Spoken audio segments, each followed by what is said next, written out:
Alright, good news naman tayo mga kapatid para sa ating bansang Pilipinas, no? Matapos tayong maglabas na naman ng panibagong offshore vessel, no? Patrol vessel, natatawagin nating BRP Raha Sulaiman mga tol, no?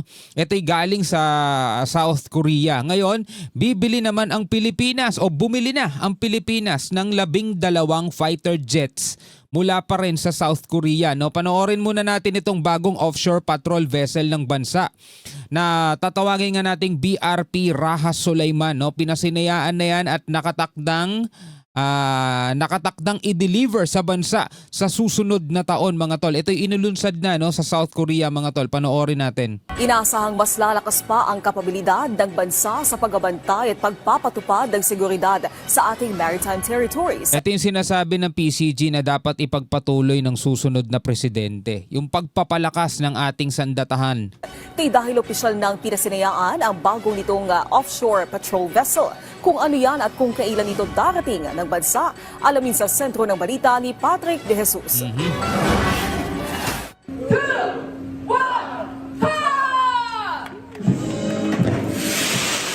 Ito yung bagong barko, no? Inilunsad nitong Miyerkules sa Ulsan, South Korea ang bagong offshore patrol vessel na tatawaging BRP Raha Sulaiman. Raha Sulaiman. Ipinangalan ito sa bayaning Pilipino na si Raha Sulaiman na isa sa mga lumaban noong pre-colonial times. Sa kanyang mensahe, sinabi ni AFP Chief of Staff General Romeo Browner Jr. na ang paglunsad sa BRP Raha Sulaiman ay isang bagong kabanata sa Philippine Navy Launching upang palakasin ceremony. pa ang kapabilidad ng Pilipinas na protektahan ng malawak na maritime domain ng bansa. Matapos ito ay dadaan sa sea trial ang barko bagong inaasahang delivery sa susunod na taon. So buo na yung barko, no? Siyempre marami pa yung pagdadaan ng test. Siyempre itetest pa yan, lalong-lalo na ng developer, ng manufacturer, mga tol, nitong barko. Para pag diniliver naman sa atin, mga kapatid, talagang nasubukan na at makasisigurado na tayo sa kalidad niyan, mga tol. Kasi gagamitin na natin yan, pangbantay natin sa ating teritoryo, Nauna sa 6 na Sulaiman class offshore patrol vessel na bibilhin sa isang South Korean shipbuilder Nice. sa ilalim ng pinirmahang kontrata noong 2022 at bahagi ng AFP Modernization Program. Samantala, nakahanda ang Philippine Army na magpadala ng mga tauhan sa West Philippine Sea, lalo't nakatuon na rin ngayon sa external defense. Oo, yun na kasi ngayon mga tol ang ang focus ng ating militar. No, hindi na tayo masyadong focus ngayon sa internal. No, sa haba-haba ng panahon siguro mga bata pa lang tayo no nababalitaan na natin yung mga kaguluhan sa Mindanao, sa Basilan, sa Hulo-Sulu, 'di ba? Mga kalaban natin diyan, yung kalaban ng ating militar, yung mga terorista diyan. Ngayon, unti-unti mga tol nasusugpo na nila at yung meron nga Basilan, 'di ba?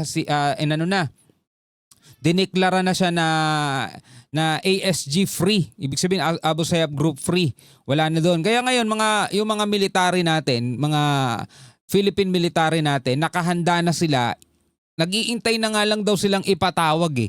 Willing na sila mga tol ma-deploy dito sa West Philippine Sea o dito sa ating soberanya para magbantay ng mga okupado na nating isla dyan mga tol. Dito na ngayon sila masusubok. Pero syempre kailangan nila ng interoperability at mapagsanayan nila yon para hindi daw sila mag-overlap ng mga kakayanan ng iba't ibang halimbawa Air Force, Navy, 'di ba, PCG at saka itong Philippine military natin. Mayroong 9 na okupadong feature ang Pilipinas sa West Philippine Sea 9 okupado natin. na binabantayan ng mga tropa ng Navy at Marines. We're ready, as you've learned, and based on our Katian exercises, the Army right now is highly mobile and very agile. It can be lifted. A battalion size, a 500-man unit can always be lifted anytime. Anytime, di ba? Pwedeng dalhin agad.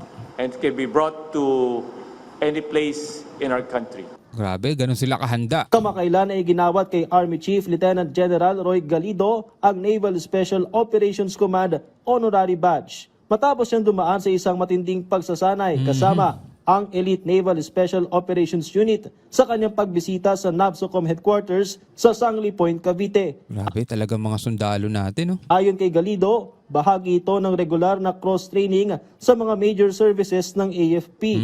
It's not only the Army training with the Navy.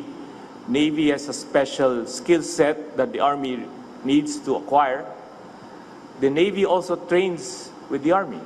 This cross-training builds good working relationship and the very strong foundation for interoperability, especially when this training involves young officers who will soon grow up in the profession of arms, and it will be easier for them to communicate and work together in a joint force environment. Patrick De Alright, ituloy natin yung balita mga kapatid. Kasabay nga yan yung Raha Sulaiman. O ano yan anim.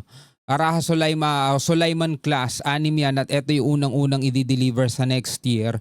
No, ang Pilipinas ay bumili rin ng 12 fighter jets sa South Korea. Anong klaseng fighter jets to? Alamin natin mga tol. 12 bagong fighter jets ang binili ng Armed Forces of the Philippines bilang bahagi ng kanilang modernization program. Siguro ano to, no, mas mura to siguro kaysa sa F-16 o bibili pa rin tayo ng F-16 siguro kasi naaprubahan na tayo ng US eh. Pwede tayong bumili ng F-16 sa kanila.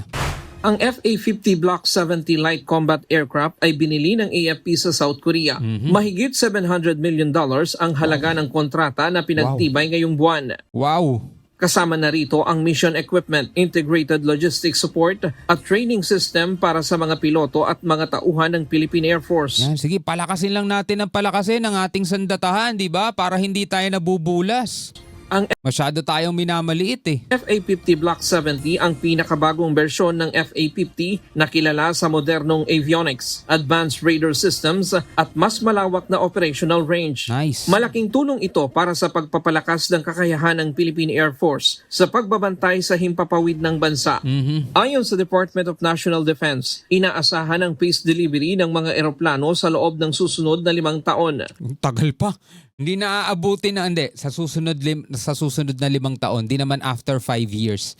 Pero ganun kasi talaga katagal mga tol, no? Ang delivery ng ganito, lalo na 12 to, no? Ang problema kasi sa atin mga tol, bumibili lang tayo sa ibang bansa. Unlike halimbawa rito sa South Korea, sila mismo yung nagde-develop at nagbi-build ng sarili nilang mga jet.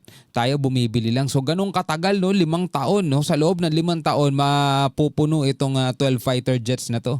At target na makumpleto ang buong fleet bago sumapit ang taong 2030. Bahagi ito ng Comprehensive Archipelagic Defense Concept ng pamahalaan. So hindi na aabutin ni PBBM hanggang matapos itong fighter jets na to. Pero sana no, yung papalit sa kanya hindi lang sana matapos dito sa 12 fighter jets na to, sana dagdagan pa. At malay natin, no? Malay natin. No, sa susunod na presidente, doon tayo magkakaroon na sarili nating submarine. 'Di ba? At doon mas lalong magiging malakas yung ating depensa. Sana mga kapatid, hindi magiging bataan ng China yung magiging presidente natin. Well, hindi pa rin natin kontrolado mga tol. Marami pang pwedeng mangyari sa loob ng 3 taon. 'Di ba? At lalong pagpapatibay ng defense cooperation ng Pilipinas at South Korea. Ryan Lacanlale, UNTV. Alright mga tol, bilang mga Pilipino, ano ang inyong masasabi dito, no, sa ating bagong barko na tatawagang BRP Raha Sulaiman at saka dito sa 12 bagong fighter jets na ating binili sa South Korea, no? Sana mga kapatid ay lumakas pa ng husto ang ating sandatahan, tipong aabot na tayo sa world class na talaga, aabot na tayo sa puntong hindi na tayo kayang bulihin ng ibang mga bansa mga tol, no? Alright, maraming salamat sa inyong panonood. Hanggang sa muli, ako nga pala si Shobaldi. Peace out.